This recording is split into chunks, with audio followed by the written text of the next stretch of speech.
Have you ever played a game that was so good that you could tell that the team behind it wanted to make this game? An ambition so strong you could get inspired to make something from playing it. Cyberpunk 2077 is one of those kind of games for me. Well, sort of.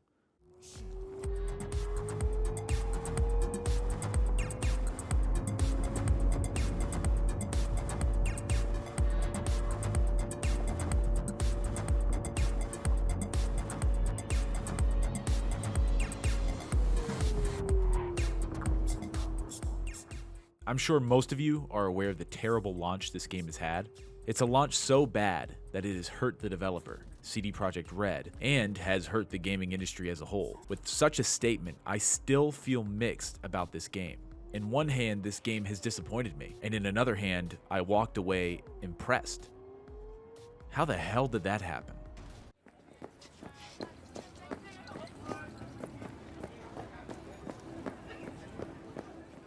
I played this game on PC. I have a pretty good computer at that, but not a knockout machine. I would probably rate it about a 7 out of 10. With that in mind, I played on Ultra at 1080p resolution with 60 frames per second as a goal. In this video, you will see probable frame drops. I would put that mainly on my computer over the game itself. I have spent about 40 hours playing it and beating the main storyline while also doing a good amount of side quests.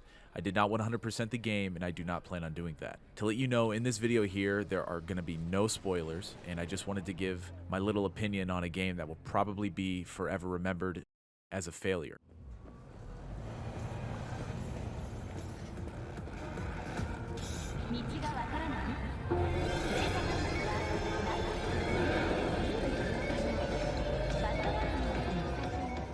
Let's start with the negatives.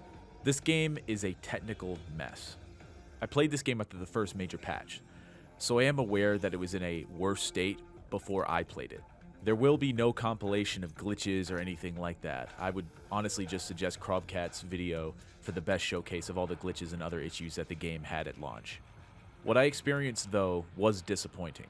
I saw random AI go into T-poses while walking around. I've seen animations break, characters somehow go under the ground. That happened actually on the final mission for me, and I had to restart an entire section. Characters' voices sometimes just disappear, and you can miss important lines for either story purposes or character building.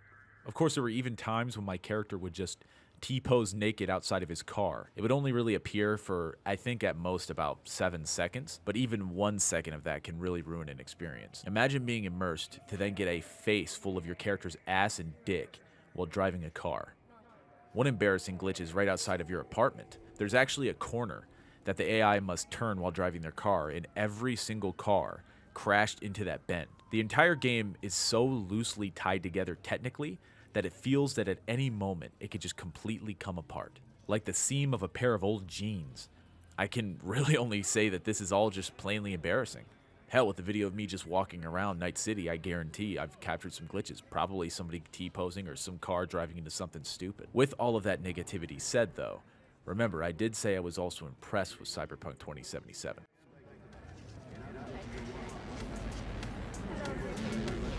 How?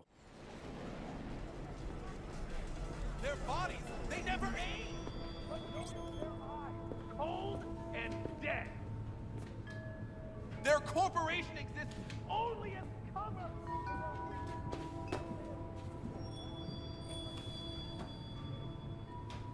I tell you that— It's its atmosphere. I would say it's comparable to something like Red Dead Redemption or Assassin's Creed in terms of atmosphere. With open world games, a player is expected to spend a lot of time in the world that you're going to be in for most of the game, if not the whole game.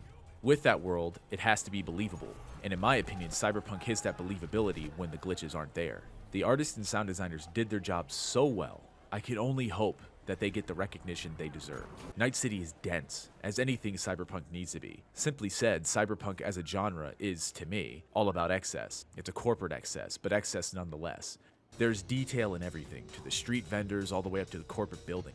Dirty, dark alleyways of Little China to a clean and pristine Corpo Plaza. There are genuinely parts of the city I would drive through and see cars on fire and people hanging around on motorcycles or in alleyways, and I would get uneasy. A genuine paranoia of who's an enemy and who isn't.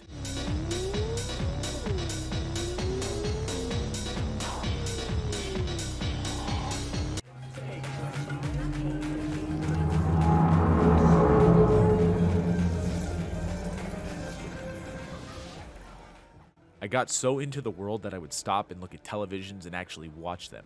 And this isn't for a minute, it's actually a 5-minute break. News on new sneaker releases and advertisements about a drink with a lady shaking her ass as the logo. There's a lot of ass shaking, actually. Mix the city traveling with awesome architecture and amazing sound design, and I can't help but get engaged with everything around me. A market in Japantown sounds like a market in Japantown. Different conversations of people passing by to the sellers yelling at you to buy their products, clanging from the grill, a man playing a guitar for petty change in a corner, someone's watching a video on a tablet. There's a woman on a phone arguing. There's a prostitute that you pass by that tries to sell her services to you. You go by an alley only lit by neon blue light clashing against the main street's bright pinks from a strip club in a window. You hear someone getting lucky in an apartment above you. Your distraction breaks with a gang member next to others leaning on motorcycles telling you to fuck off.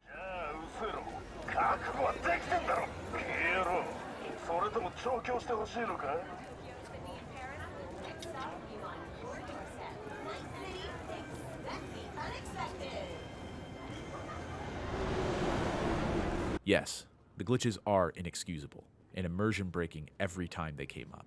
If there weren't glitches, there were animations clipping through other things or other video game immersion breaking stereotypes. But after all of that, the level of attention and detail still pulled me in. Even more so saddening knowing that if there was someone managing the game better, we would have something truly great here.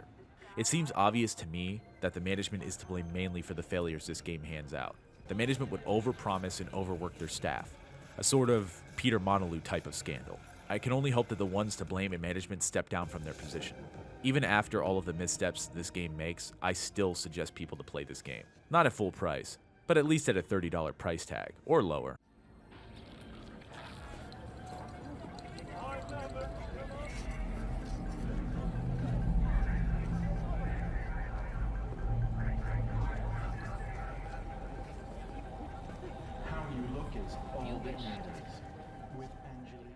I do not hope for CD Projekt Red to close. In fact, I welcome a sequel to fix any issues this game had or has, and continue the great work of immersion the team has given.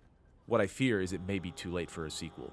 The investors will probably want CD Projekt Red to move on to a different, safer direction, making demands to return to The Witcher or at least something like The Witcher.